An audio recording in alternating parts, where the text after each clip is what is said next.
باب 5 فصل 3 درس 4 كمنهاج المسلم المادة السادسة ويندن دجيغا برندم في الربا نيوت في الربا والصرف وادغول يلتندرغول جولدن بمعنى وادغول ديفيس ألف نيوت الربا في ربا أولا تعريفه أندنغول يكون ربا تاو ودون الزيادة كبيدغول في أشياء اندربيج من المال إمرد جود مخصوصة هرتيندي وفصل بيدان دين نوعان كنوني جديد ربا فضل وربا بورتلو وربا نسيئة ربا نتنادو فربا الفضل كويت ربا بورتلو هو دون بيع الجنس الواحد كوي يقول نوني هون ووتر مما يجري إمرد كو غسط دوغد فيه مودون الربا ربا بجنسه نوني مودون متفاضلا بورتنا وذلك كوني دون كباي قنطار نويون ييغل قنطار دمهن قنطار قمهن قنطار غوري بقنطار وربع من القمح مثلا ونو ييتغل قنطار غوتو نيابال غوري مثال كون ويري معنا أو بيع صاع تمر ما دو ييغل سائر غوتو تمرو بصاع ونصف في سائر غوتو فكره من التمر إمر بتمر كدي مثلا مثال أو بيع أوقية فضة ما دون يقول أوقية وانغال غوتو كاليسة بأوقية ودرهم من فضة سب أوقية وانغال غوتو درهم غوتو كاليسة مثلا عندي دون ko ittuɗa kon a hendike ɓuri mu'um ɗum ɗon tawa noon hunde nden ko gotum ɗum e gotum ɗum haray ɗum ɗon ko riba ɓurtinaɗo on noon wa riba nasi'a ko yette riba nettinaɗo ko gotum mbimana ko riba sodaɗo ɗon e riba ñawlinaɗo ismani on ɗon no yaha geɓe ɗiɗi ribal jahiliya riba jahiliyanke o walladi kon woni on qala ta'ala ma Allah yewti fi muɗum fi tahrimi fi harmi ngom ya ayyuhal ladina amanu la ta'kulu riba tan ñam riba adafan kewalla mudha'afatan sawade wa haqiqatu tigi tigi mum on an yakuna lil mar'i konde latanto neɗɗo on ala akhara e dow goɗɗo go daynon ñamande mo ajjalun waɗande lajal walamma yahillu tumande tawno noon hewti ajaluhu lajangal yaqulu inanamo imma an taqdiyani ko amma yoɓalan hande aw azida alayka mami ɓeydanama ko sammil halduno ɗe yoɓalan hande si ɓe sa yoɓata hande à partir de ndara ɗi wonti 150 000 fa ida lam yaqdihi si tawi woni o yoɓalimo zada alayhi o ɓeydita e hoore makko nisbatan ko ɗum woni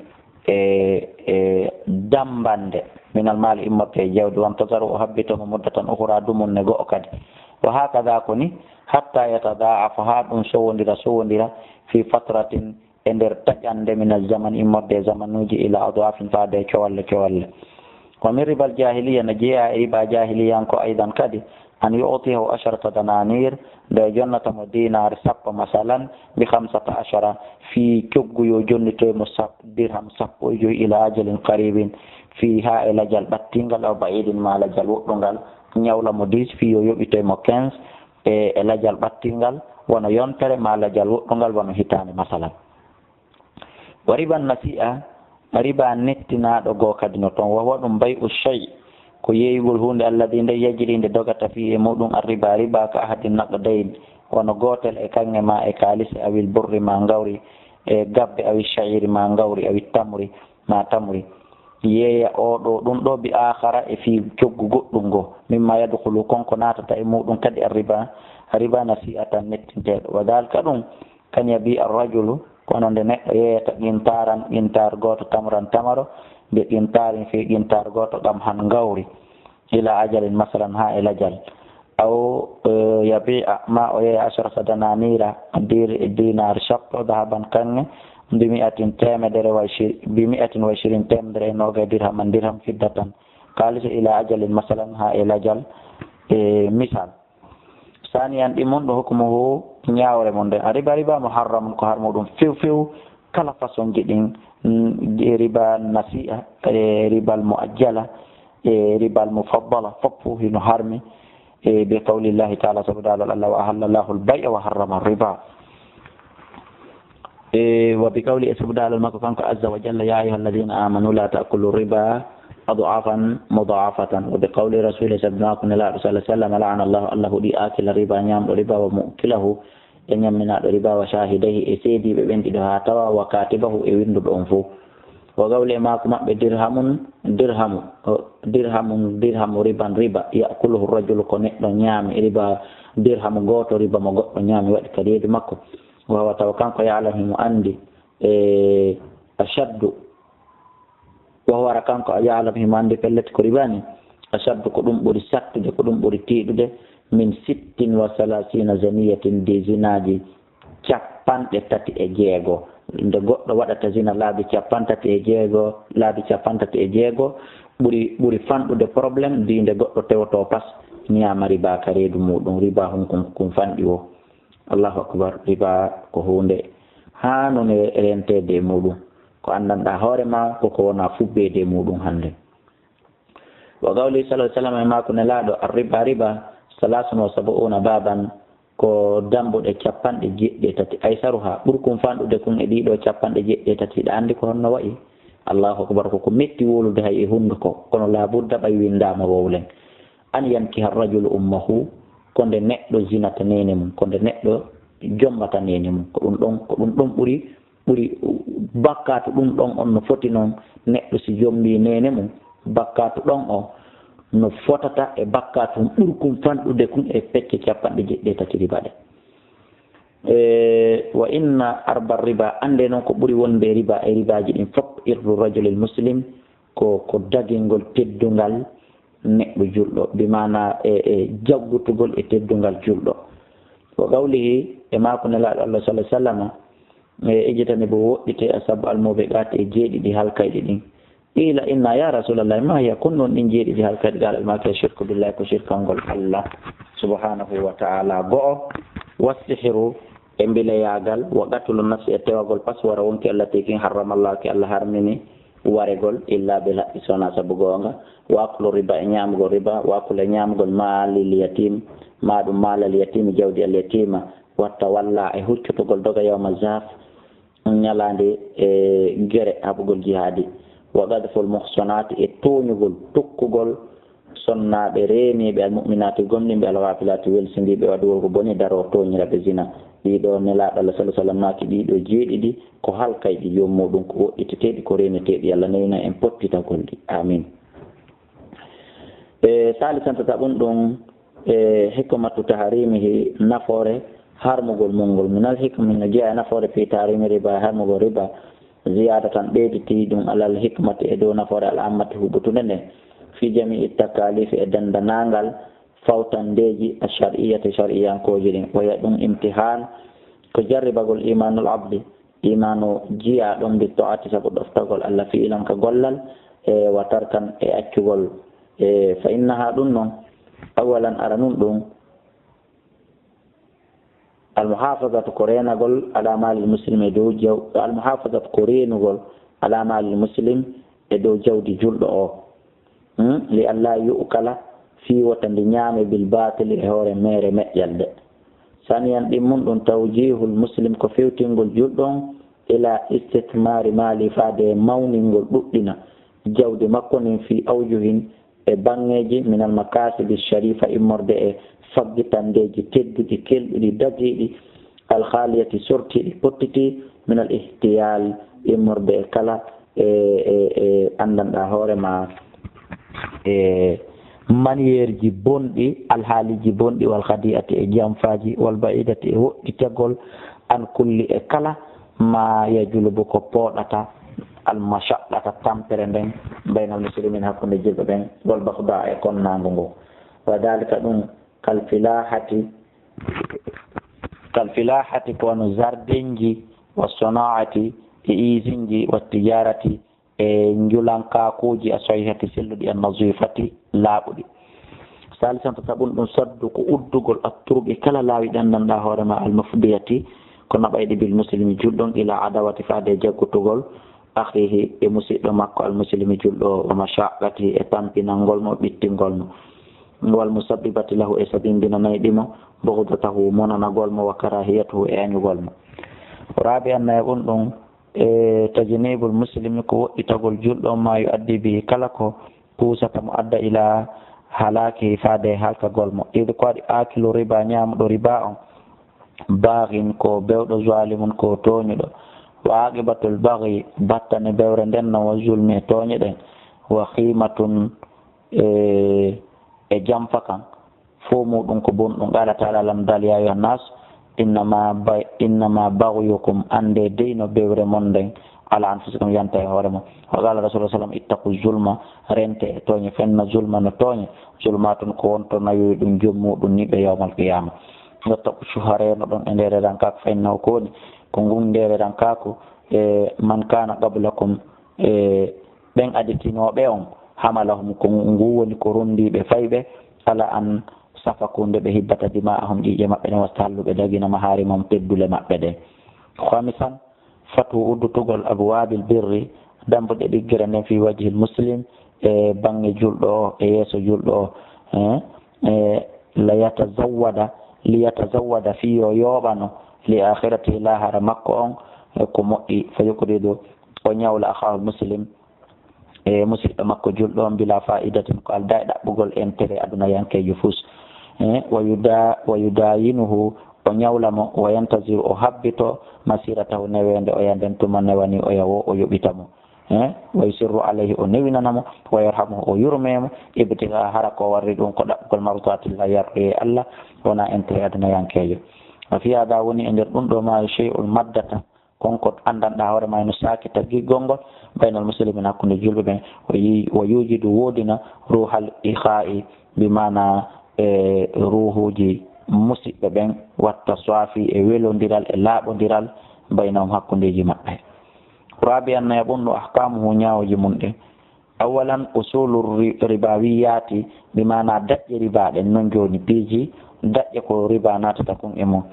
usulu ribawiyati daƴƴe riba ɗen sitta ton koɗe jeego waya ɗum addahabu ko kangewal fiddatu e kalsi wal qamhu e mutiri wa sha'iru e gawri wa tamru e tamru wal milhu e lanɗan ko ɗiɗo woni asiliji riba ɗi na ɗiɗo to riba natata e mum kono ko ɗiɗo woni tigi tigiji ɗin neneji ɗin e kawli sallallahu alaihi wasallam sabu mako ne laaɗo addahabu bil dahabi kange e kange wal fiddatu bil fiddati kalisi e kalisi wal burru bil burri ko ɗum woni gabbe e gabbe wa sha'iru bi sha'iri gawri e gawri wa tamru e tamru bi tamaro e tamaro wal milhu bil milhi lanɗan e lanɗan mislan bi mislin ko yeru e yeru ko sifa e sifa sawa'an bi sawa'in yeru e yeru yadan berin jungo e jungo fa idha ikhtalafat si lutondiri hadhihi al asnaf ɗiɗo sifaji fa bi waray ɗon wawi yeyirde tawi fa shitum kala no faalira ɗon kala no fottir ɗon ida kana si tawi lati fa yadan berin ko jungo e jungo famde ta wa gasa hino mesiri ɗon eɗɗi ɗon ahlul ilmi jomiraɓe gandaɓe min as-sahaba wattabi'ina wal a'imma rahimahumullahu alayhim yo Allah yurma ɓe rahmatullahi alayhim yo Allah yurma ɓe mesiri ɗon kullu mattafaqa kala ko fottani kala ko wawata feppudude ma haade sittati wondude e ɗiɗo piiji jeego fil ma'ana ka ma'ana wal illati e ka ella min kulli makilin immorde kala ko andanɗa hoore ma ko etete o mawsunin ma ko peesete ma ko omin ko ñamete muddaharin ko marete to dalka ɗum ka sayir hububi wono dendanangal gabbeji diɗɗen ka wi'a ɗon gawri foññe taaba maaro fo muɗum naati ɗon wazzuyuti e neɓɓe ɗen e nebban ture nebban tiga nebban tinkoli nebban nayi nebban kaare fof naati ɗon wal asali en juuri fof muɗum naati par ce que ɗum fof ko ñameteji gasotoɗi marade wallu homi e tebbeli qala saïd ibn al-musayyib rahimahullahu ta'ala la riba ala illa fima kiila si wona konko etete aw wusina peese mimma yu'kal immorde kadi e konko ñamete aw yushrabu ma yarete ko ɗum ɗo to riba wawata wonde mum saniyan ɗimon ɗum riba fi jami'i rabawiyat e dendanangal ribaji ni yakunu hino laato min salasati awjuhin immorde bangeji tati al awal bangal aranangal an yuba al jins kono ko nde noone on yeeyete alwahidu goto on nde o yeeyete bi jinsi e noone makko kadi nden hunde nde yeeyete e sifa mayre kadi kaddabi bil dabi wono kange kange awil burri bil burri awil tamri bil tamri mutafadilan ɓurdindineno koru goto maaro fi kurum ɗiɗi maaro litir goto juuri fi litir ɗiɗi juuri لما روى شيخان سبقوا شيخان بخاري مسلم في أن بلال جاء أرنو إلى النبي كان باجل صلى الله عليه وسلم وأرتي بتمر برني تمروج برني جدين برني يانكو جدين تمروج إيواي جدين برني فقال له النبي صلى الله عليه وسلم لا ما كان من أين هذا يا بلال كنت تدعي تمروج بس كيف إنه تمر مدينة يانكو جدين قال أوي كان لاتنا عندنا جنگ أمن تمر رديء تمر رديء يانكو جدين فبئتم يي سائين سائرين دين ديدي رديء يانكو جدين بسائين كنتر سائرين دين غوتو tamaro barni yankoje den liyat aman nabiyyu sallallahu alaihi wasallam mi addan don laado fi ne laado nyam tamaro ame radije den bayden don ko fandude de wela modja mi yeyi den don mi wattiti e tamaro barni yankoje den mi itti sa'ire den didi deeda fiyum hebu sa'ire den goto deeda fiyum nildu ne laado naf ko buri mobbide ko fa gala nabi sallallahu alaihi wasallam ne laado maki ye aynu riba ko ɗum tigi woni riba la tafal wata wattu e makka hande kadi walakin ko woni in aratta sa falama an tashtari nde sodata ɓe tamaro barniyankoje fa bi ittamra ko ya yeeyi tamaroje maɗa ɗen bi bay in akhara e ngengo go yeeya tamaroje maɗen e mbuuɗi ma yeeya tamaroje maɗen e maaro hande kadi summashtari bihi defte ƴetta ɗi mbuuɗi ɗon ma kon maaro ɗon yaha sodita ɗe tamaroje ɗan kono ya ittu tamaro sa'ire nden ɗiɗi fi coggu sa'ire nden goto tamaroje ɗen ko ɗe ɓurdi labede wo ko ɗe ɓurdi welde wo ko ɗe ɓurdi janɗude wo madama ko tamaro e tamaro haray ko ɗum wiyete riba ko wana noon kadi so woni juuri hayso ɗe ɓeydi ɓurdi tekkude ma ndi ɓurdi welde ko wana noon si woni kanŋe e kanŋe ma kalise e kalise hayso ɗe ɓurdi laaɓude ma ɗe ɓurdi ɗuɗude madama ko kanŋe e kanŋe ma kalise sellata ka ɓurda haray ko ya yeeyu kanŋeje ma jasuɗe ɗen ƴetta mbuɗɗin soditoya noon kanŋeje labaɗɗen ma yeyta kanŋeje ma labaɗɗen ƴetta noon mbuɗɗi yeytoya kanŋeje jasuɗe ɗen ko noon ko werrete a fani ɗin mum ɗum an yuba al jinsani ko nde noneji ɗin ɗiɗi yeyete al muhtalifani lutodirɗi ɗin ɗiɗi ka dahabi wal fiddati wono kanŋe e kalise harana kanŋe e kanŋe waɗa kanŋe e kalise awil burri wa tamaro ma ɗum gawri e tamaro bi ba'dihima ba'dan yeeya yoga e mum yoga ahaduhuma tawa goɗɗum e mum ɗon no selli ka ɓurda ellala ɓay fof no andi kanŋe kalise fotata valeur foññe maaro fotata valeur on faami kono tawa ahaduhuma tawa goɗɗum e mum haadiru no ɗon wasanihuma ɗimmo mum o waybonu no wirni ala ɗon tawa min kanŋe an ɗen no ɗo an kaliseje maɗen ala ɗon wi'en noy ɗe yeeyindirde jaɓuɗo kanŋeje an ɗen kaliseje maɗen min kadi on say a jonno yaylanɗe ɗon kadi haray woni riba ɗon na sabu ko ɓurdata kon mi jonnima gramme goto kanŋe a jonnaylan gramme ɗiɗi kalise ɗum ɗon ko ɓurdi ɗon kon en laala kono noon koye taw hara ko yoni yadandiyadi fa dalika ɗum li qawli sallallahu alih w sallam ko sabu mako ne laaɗo la tabi wota on yeeyi min ha e ɗiɗo kadi gayban pihum wirni kum bi najisin e pihum wonkum ɗon jaɓete kum wa gawli e mako ne laaɗo biye uddahaba yeeye kanŋe bil fiddate e kalise ella ala kanŋe e kalise kono yadandiyadin ko yoni jungo e jungo wa gawli addahabu bil wariki kanŋe e mbuuɗi laaɓuɗi ɗum ɗon kadi si yeyama riban haray ko riba goy illa ha an wa ha an sowona wonta jungo e jungo en faami ka ko wona noon mbuuɗi no wawa ɓurdude madama ɗiɗa woni farangine ɗiɗa woni CFA ma ɗiɗa woni farangine ɗiɗa woni dala ma ɗiɗa woni euro ɗiɗa woni franc suisse haray ella alande ɗi ɓurdata ɓayi ɗi fotata valeur kono toujours ɗon kadi ko woni yadandiyadin jungo e jungo ha in bi ha in hino e hino asalisu tata ɗum ɗum an yuba al jinsu ko nde noone on yeyete bi jinsi e noone mayri tigi tigi mutasawiyan harano yeridira harano ko yeru e yeru walakin skon aaduma ha tawa goɗɗum imo waybun no ko wirni ɗum nasi'a tan ko nettina ɗum ko ndensay ɗum ɗon jonnete kan yuba al dahaba be dahaba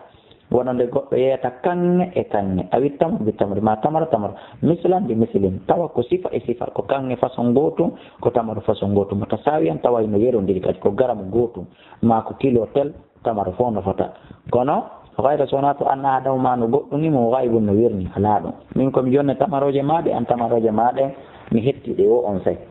nde kawɗe salah sallam samma kono laaɗa albirru bil birri riban kono yo ɗum ko riba illa ha an wa ha an sowona hino e hino ma'ana ha an wa ha an koni ma'ana hino e hino ay yadan bi yadin ko jungo e jungo ay munajazatan tawa ko jonnondirte ɗum ɗon e ɗon.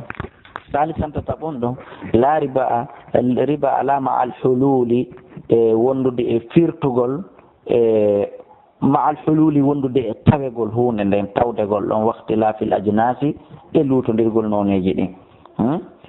tawa hunde nden hino ɗon noneji ɗin kadi no lutodiri ɗon riba wonata ɗum faran jiyan ɗin no ɗo dalaji maɗi hino ɗo faran ko façon feere dala ko façon feere gerretake ɗon ha no gere ɗon ha jam fa wona kono geretake ɗon ha riba wona ko ɓurdi wo ko ɓurdi.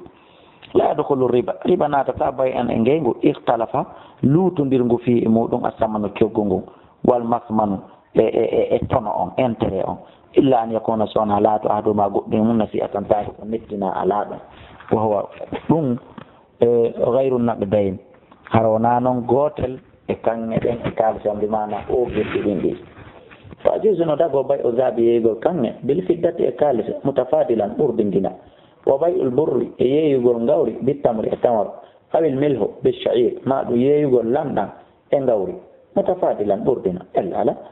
ida kana koyo taw tun si laati ko yadan biyadin ko jungo e jungo ay lam yakun tawa wonaali ahaduma goɗɗo mum nasiya tan ko nettina ɗum be kawli sallah sallam ida htalafa si lutodiri haadi l ashiya ɗiɗo piiji fabi waray ɗon wawi yeeyindirde tawi fashitum kala no yiɗi ɗon kono sarti ida kana ko si laati ko yadan biyadi kama la riba wono woniri riba ala fima bi e nder kala hunde yeeyande min riba wayati immorde e ribaji ɗin e binaqdin hadirin ko ɗum woni valeur wonɗo ɗon aw gaibin ma ko wirni binaqdin bi mana e ogirɗum bi mana kanŋe ma kalisi hadirin wonɗum ɗon aw gaibin ma wirni ɗum wa sawa nafatatere raba saman ko coggu ngu wirni ay silatu kako marchandise on tigi faqad ishtara rasulullah sallallahu alaihi wasallam gondine laaɗallan soodi jamala jabiri ngeloba jabiri bon abdillah fi safari e nder voyage walam yusaddid lahu o jonnanamo samanowo coggu mum ngon illa bil madinati sona tumen ɓe heetuno madina kama anna salama wono woniri noon kadi jonnugol ngol ajazahu rasulu sallah sallam nelaɗo allah no dagini ɓe kawli saabu makugol maɓɓe man aslafa fi shay'in kala ñawlinowo fi hunde falyusallif yo ñawlin fi kaylin maalumin hara ko etande andande no anda ko tel ila ajalin maalumin ha e datu andaɗo wassalamu ko wiyete ñamande yo kaddamu mino ardine fi muɗum asamanu coggu ngun naqdan ka ogirɗum wayata akhar hino nettine kadi al musamman coggu ngun ila ajalin ha ila jal bayidan woɗɗungal rabi anna e ɓon ɗum bayanu ɓangilngol ajnasi noneji arribawiyati ribayankoyini arribawiyatu ribayankoji ɗin ajnasun ko noneji walladi ɗin piiji alayhi jumhuru ɗi jumhuru fotti e hoore mum no sahaba immorde sahaba ɓen walla imma e hoore ɓen huwa ɗum anna dahaba wonde kange ɗin jinsun koɗe noone wal fiddatu kalise on jinsun wal kamuhu ngawri ndin kadi jinsun wa sha'ir ngawri kamuhu muutiri ashairu ngawri ndin kadi jinsun ko noone go on wawa tamre noneji tamro ɗin fof kullaɗi fof majji jinsun koɗi noone hande tamaro no ɗuuɗi façon golɓatani coton hottollo fof ajinasun ko noone go muhtalifatu lutodir ɗum fal fuulu e ko ɗum woni fruiji ɗin fof jinsun koɗi noone wal hammasu ko wiyete kon hammasu jinsun ko noone war ruzzu maaro jinsun ko noone wa durratu kaaba jinsun ɗum kadi ko noone wan wa uzzayuti e noneji nebbe ɗin fof nebban ture nebban kaare nebban tinkoli kullu ha fopp muɗum jinsun ko noone goto wala asalu juri ndin jinsun ko noone walla hoomu tebbeli ɗin fof ajunasun ko ɗi noneji falahamul ibli tew ngeloɗi ɗin jinsun ko noone feere walla hamul bakari tew nayi ɗin jinsun ko noone feere walla hamul bani tew baali ɗin jinsun ko noone feere walla hamul tuyur tew walluhumu tew colli ɗin fof jinsun ko noone walluhumul asmaki tew façon liƴƴi ɗin kadi muhtalifatun ko lutodir ɗum jinsun noneji muɗum ɗin hamisan jabum ɗum ma la yajiri ko konko wawata dogude fihi e muɗum arriba riba min al aklima immorde ñameteji ɗin la yajiri dogata riba fi misli fawaki wano sifa furuwiji ɗin wal khudrawati e kecci ɗin lenna saabu ɗum ɗo la tuddakharu marata ko min jihatin immorde e bange goo walam takun laataki fi zamani e nder zamanu al awwali aditinol ngun kadi ma yukalu tawi ko jeeya ɗum e koko etete aw yusanu ma ko peesete hay so tawi no etede hannde ma peese hannde hari ka zamanu aranu hari ɗum etetake peesetake min jihatin ukra immorde e bange goo ko ɗiɗo bangeji ɗiɗi gantoji ɗiɗi waɗi si fruwiji ɗin kañum jeeyaka e ko riba nangata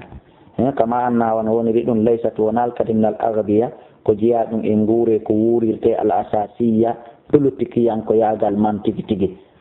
soƴirɗum mbimana wurande sode mbimana goɗɗo wata wurude fuuñi tun ma wura mangu tun ma wura lemne tun ka soƴirɗum wawata